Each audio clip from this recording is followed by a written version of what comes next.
The stress rules for compound words, which we learned in Chapter 2, apply to the sentence stress. So, in the case of phrasal verbs, which are made of a verb and a particle, if the particle is an adverb, it is stressed. For example, I am logging out. I am logging out. You need to sign in. You need to sign in. If the particle is a preposition, it is not stressed.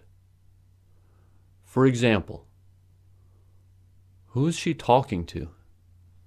Who is she talking to? She's the only person he confides in. She's the only person he confides in.